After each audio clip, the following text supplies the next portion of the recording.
Here's Olga Lautman, the creator and founder of the Trump Tyranny the tracker, but it should be a network. It's so good.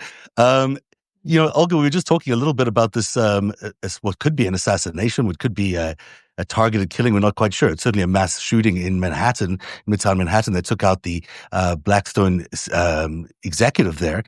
What's your take on the story? I'm a little suspicious of things, but I tend to be a little bit like that. I mean, I haven't followed it very closely. I followed it as much as, everyone on CNN and what local news wrote, New York Times and local ABC News and whatnot. As of now, I personally think that it looks like, a mental health issue. I think that this person was unstable. I think, he definitely came on a mission. It was just done in a bizarre way to, come from Vegas and from them checking all the tolls and cameras, along the way. They mapped out how he left and what states he went through at what time.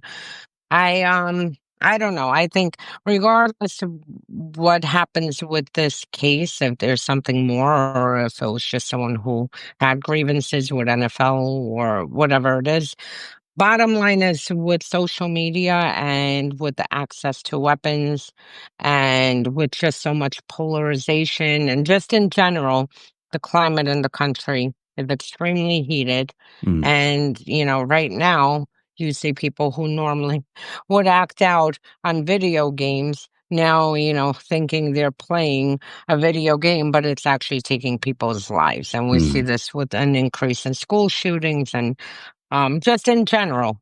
So that's my thoughts. I mean, it's just way too much violence, not enough attention to mental health.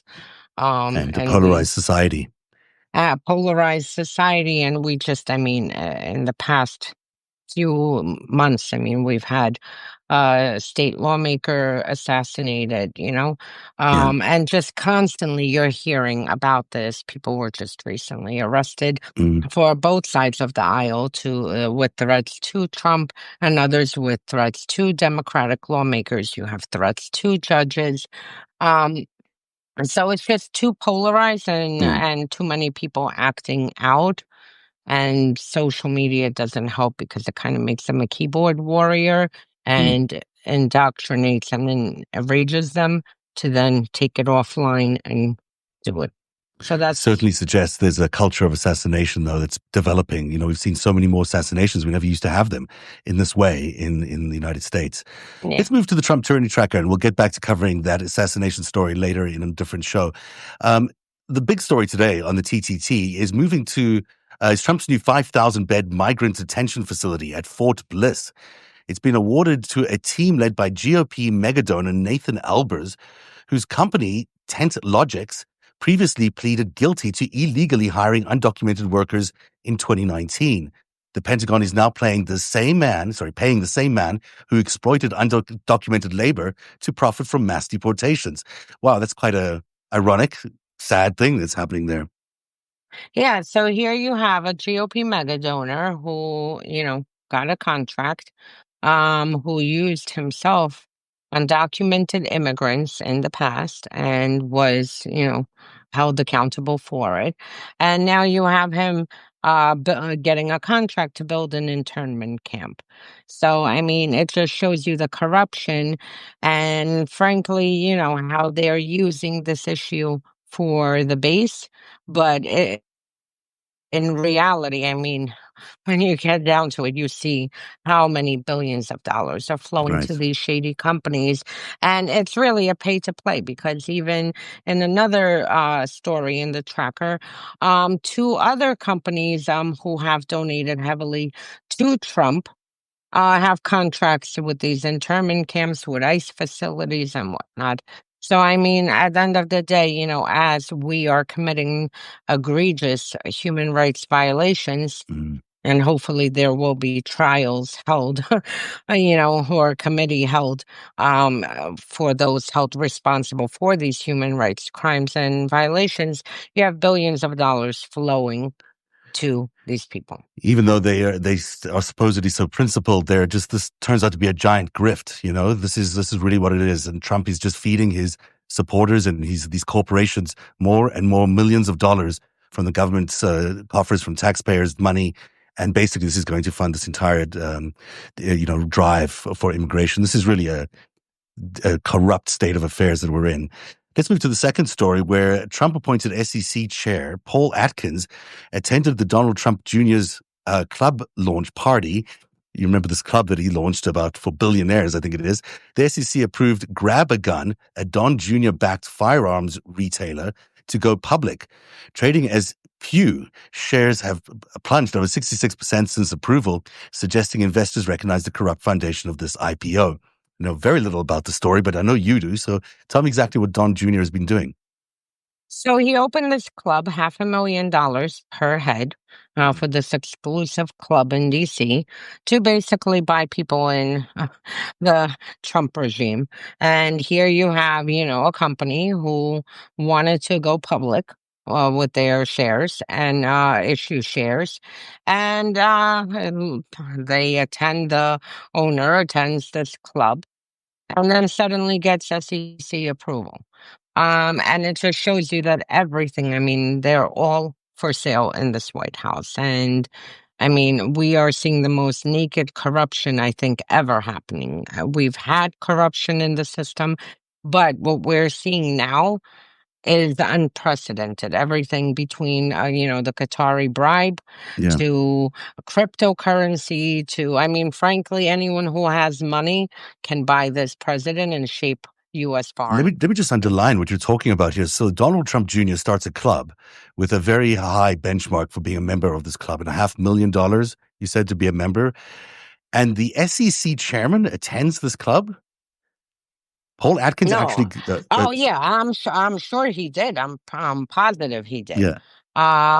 But because it's all Trump cabinet officials who are going through the club, and then you have people who want to lobby, and instead of lobbying, they're just paying to attend this club, have drinks, and say, hey, how about you do me a favor? And God knows what other exchange of money happens between these CEOs and cabinet officials. It's basically a $500,000 price tag to go and see the cabinet member of your choice, basically, and get approval for whatever you want via Donald Trump Jr. That's shocking. Nothing like this has ever existed in America. You know who else is involved? David Sachs. Oh, another figure. one. The cryptocurrencies are who took how you call it, the time starting in January. Mm-hmm. Prior to January of 2022, he never, ever, ever on his Twitter mentioned the word Ukraine or Russia. And right after January, the Russians got to him, and you would think his job is to be a propagandist for Russia and spew their disinformation and propaganda. Okay. And he's part of this, and he's a crypto czar inside, this regime.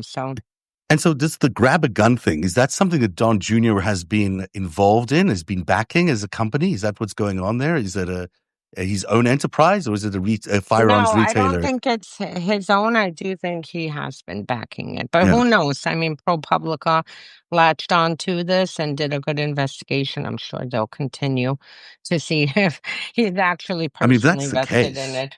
If that's the case, where it's his company that he's backing, he's coming to his club with a $500,000 entrance fee, and he's getting to meet the SEC chairman and gets SEC approval. That's as naked a corruption as you could possibly imagine right there in the White House. That's incredible. And it's happening here, and it's happening abroad. Serbia, Romania, Albania. Any place on the planet you look, you see people moving money into Trump organizations. So.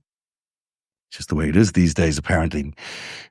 And then you get to this story, which is just astounding to contrast with what you just spoke about. CIA Director John Ratcliffe has referred former Obama officials John Brennan, James Clapper, James Comey, and Hillary Clinton to the Justice Department for possible prosecution. Ratcliffe claims newly released intelligence supports charges related to what he calls the 2016 election hoax, despite bipartisan findings confirming that Russia sought to help Trump win, which we all know that Russia helped Trump win. That's not even questioned, really, in any sane circles. But here they are going to press charges, or at least the intelligence chief is looking for them to press charges against these men and women. They are going to move forward with it. I've been warning about this. This is something they've indoctrinated just as much as Epstein. They indoctrinated their base with mass arrest of Democratic leaders over Russia, over, whatever things. But this is something they primed them for. And if you look on social media, their base is like salivating over arrest. Just like they're salivating over Epstein files, they're salivating over arrest. And you have, this piece of shit Ratcliffe with this freaking Russian agent Gabbard who are rewriting history, telling people that Russia did not attack the U.S. election to get Trump in. And that's it, and I mean, and now you have Fox News. Like, it's a very concerted effort to rewrite history. And go ahead. What crime is there? I mean, a hoax is not really a crime. So what are they suggesting criminally happened here? And how come it's still even prosecutable? It's more than 8 years ago.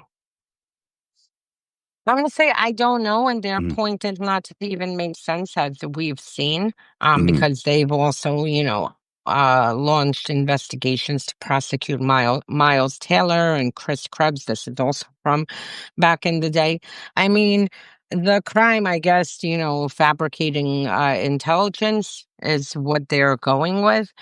But at the end of the day, their point of any dictator is not to actually, result in an actual jail sentence. It's the spectacle of the indictment, the spectacle of seeing someone booked. So even if this somehow would get through a grand jury and people get indicted and then cases get dismissed, the point is to taint people and taint the whole opposition party. So, I mean, this is as much of a psychological operation as, where they actually want to weaponize our agencies to go after these people. Unbelievable. The other story that's really fascinating on the Trump tourney tracker today is that Harvard is negotiating with Trump officials and reportedly is weighing a $500 million settlement. The talks follow Columbia's $200 million deal, with Harvard resisting Trump's push for outside federal monitors on campus. But this is remarkable that they're willing to spend $500 million to placate the administration. Yeah, and this is, the number one rule is you do not cave into a dictator. You do not cave into terrorists. You don't negotiate with dictators or terrorists, because you give them an inch, they'll take a mile. And this is what we're seeing, this capitulation by university after university. Now Duke University is next under investigation. So you have, I mean, the bigger picture is that Trump and his Republicans want to take over the universities. They want it to be like it is in Russia, where you go and the state dictates what you learn, what you hear, what books you read. They rewrite chapters. I mean, this is under full control of the Kremlin, what people learn starting from kindergarten on. Well, not kindergarten, but starting from their first year of school on.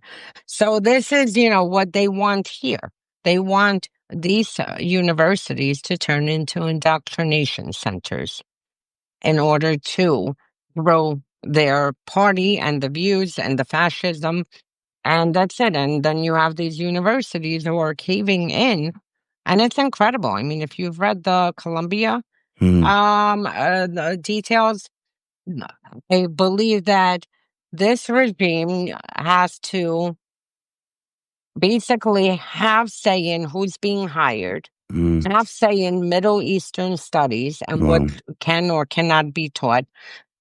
And so it's basically, they're using Columbia as a test case as far as how far they could go. And the last thing I'll say, universities around the world are known to be the place where movements start to push Yeah, back against a regime. exactly. And they are, at the same time, intimidating universities to basically force students, you know, not to protest. Mm-hmm. And to intimidate students, whether it's threatening them with expulsion or whatever it is, not to protest. So, I mean, it's a very dark thing what is happening, and with Harvard potentially, thinking about settling, it's gross. I mean, it's really gross that one after another is falling like dominoes. And you mentioned Duke there. It's worth mentioning here that the Education Department's Civil Rights Office has opened an investigation into Duke University and the Duke Law Journal of allegations of race-based discrimination in member selection. Trump officials also accused Duke of using racial preferences in hiring, admissions, and scholarships. So they really are going after universities on every level, but particularly now Duke as well.